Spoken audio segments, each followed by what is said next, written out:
Aussi quand ta famille, tes frères, tes soeurs, ta go plus tes amis proches, ça va former une forme de familiarité entre vous. Et cette familiarité ne doit pas se dissoudre. Il ne doit pas avoir de rupture dans cette famille. Il faut être vraiment neutre dans les bases. Tu vois, il faut s'appuyer sur des bases obsolètes. Donc, quand les bases sont obsolètes, il y a une manière de réfléchir, une manière, il y a cette curiosité qui habite en toi. Et de deux, il faut apprendre à vérifier les informations venant de l'extérieur parce que vous êtes dans une zone. Tu vois, il y a des interactions, c'est vrai. Mais lorsque vous êtes entre vous, les interactions sont moins plus intenses. Donc, c'est comme ça. La vie, on est un peu séparés, mais on passe à l'un à l'autre. Mais lorsque les interactions de l'extérieur viennent se mettre dans notre intégration, on devient un peu docile de l'autre côté. Et la docilité, c'est un comportement très mauvais. Je peux l'éloigner sur l'histoire.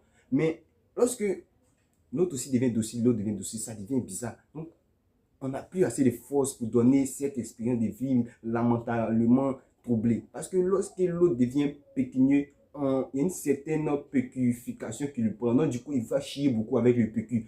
Et il n'a pas besoin de couches, il n'a pas besoin... Attends, donc, on revient au sens de la famille. La famille, c'est quelque chose de très important pour moi, oui, c'est vrai. Mais du moment où les intégrations percutent notre famille, nos amis, on n'arrive plus à voir les choses sur le même angle.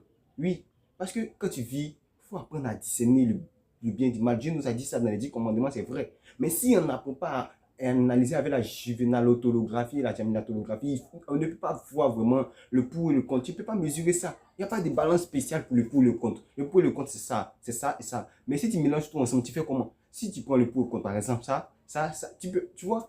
Donc, analyse, vérifie, explique, interprète et oublie. Mais dans certains cas, il y a d'autres qui ne le font pas. C'est dommage.